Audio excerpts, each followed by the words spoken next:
The DNA test said my fiancé and I are half-siblings. We've been together for 3 years and our wedding is in 2 weeks.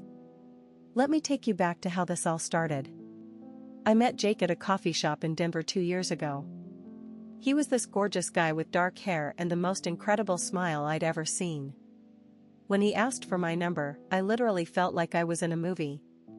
We had this instant connection, same sense of humor, same taste in music, even the same weird obsession with true crime podcasts. Within 6 months, we were inseparable. Jake would surprise me with my favorite flowers, leave little notes in my lunch bag, and we'd spend hours talking about our future together. He proposed last Christmas in front of my entire family, and I've never been happier in my life. But here's the thing, we both grew up in the foster system. Different cities, different families. I was in Portland, he was in Sacramento.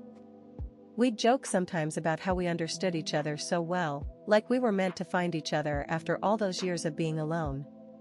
The first weird sign happened about 3 months ago.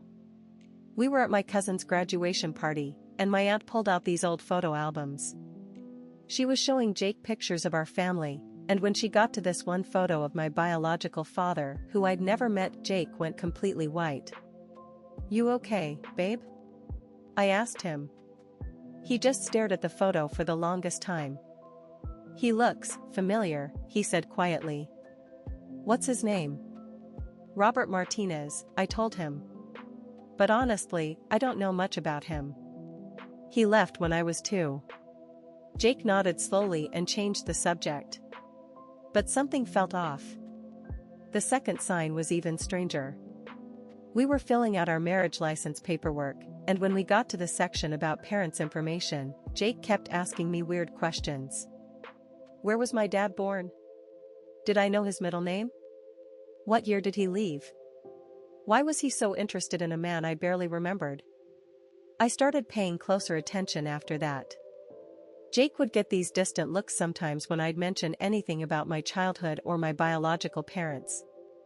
And he started having nightmares, really bad ones, where he'd wake up sweating and wouldn't tell me what they were about. Then last month, my maid of honor Sarah surprised me with one of those ancestry DNA kits. "It'll be so fun to see where you're really from," she said. "Maybe you and Jake can both do them and see if you have any cool connections." Jake's reaction was intense.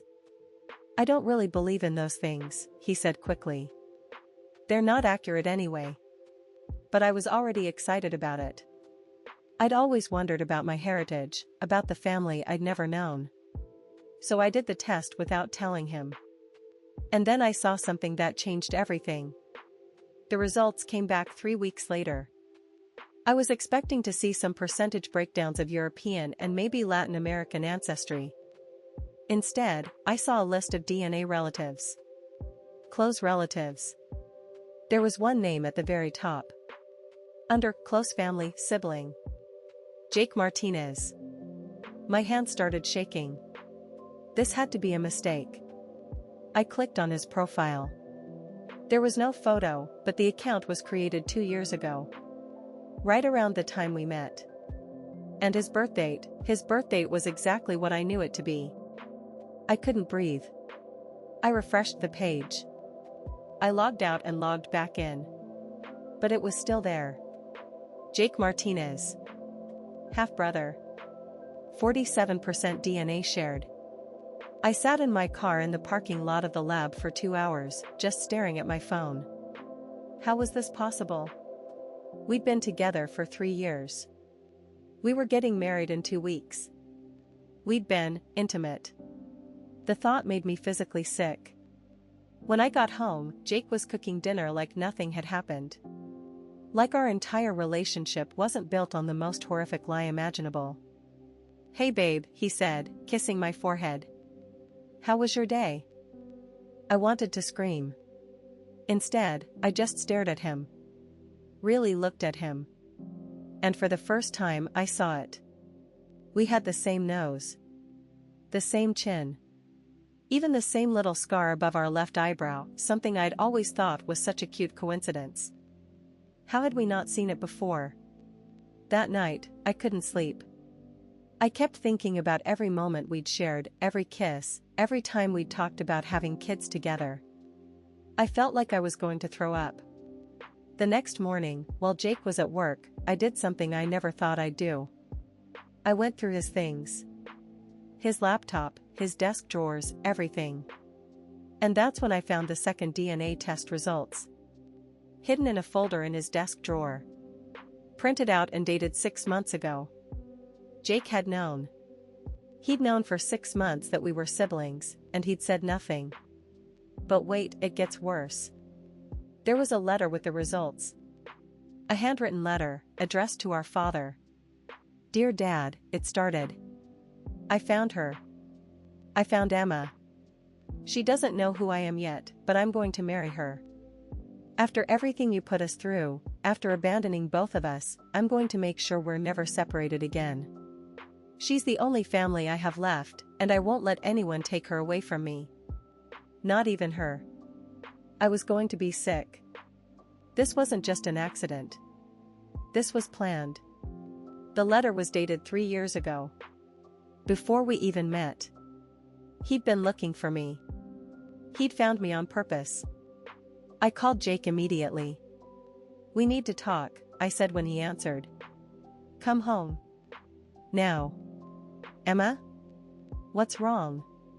You sound dash. Just come home."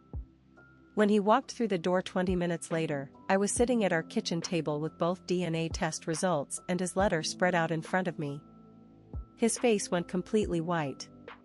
Then something shifted in his expression. Something cold. "You went through my things," he said quietly. "You've known for 6 months that we're siblings and you said nothing." I screamed. "We're getting married in 2 weeks, Jake. We've been planning to have children." He sat down across from me like nothing had happened. "Emma, listen to me dash." "No. You listen to me. This is insane. This is sick." "It's not sick," he said, and his voice was so calm it scared me. "We're perfect together. We understand each other. We're meant to be together. We're brother and sister. Half-siblings," he corrected. "And we didn't grow up together. We found each other as adults. This is fate, Emma." He actually believed this. He thought this was romantic. "You're delusional," I whispered. "I'm calling off the wedding." That's when his mask finally slipped. "No," he said. "You're not. Because if you do, I'll tell everyone that you knew too. I'll tell them you did your own DNA test months ago and decided to go through with it anyway. I'll ruin your reputation, your career, everything. But that's not true. Who's going to believe you? I'll say we were both adopted, both lonely, and we fell into this sick relationship together. Your word against mine." I stared at this man I thought I loved, this stranger who'd manipulated my entire life, and I realized something. He was right about one thing: we did understand each other. Because in that moment, I understood exactly what kind of person he was. And I knew exactly what I had to do. "You're right," I said quietly. "We are perfect together." He smiled. Actually smiled. "I knew you'd understand eventually." "I do understand. Which is why I already sent copies of your letter and both DNA results to your work email, my work email, your mom's Facebook, and posted them in our wedding planning group chat 20 minutes ago." His smile disappeared. "I also called Detective Morrison, you remember him from Sarah's birthday party?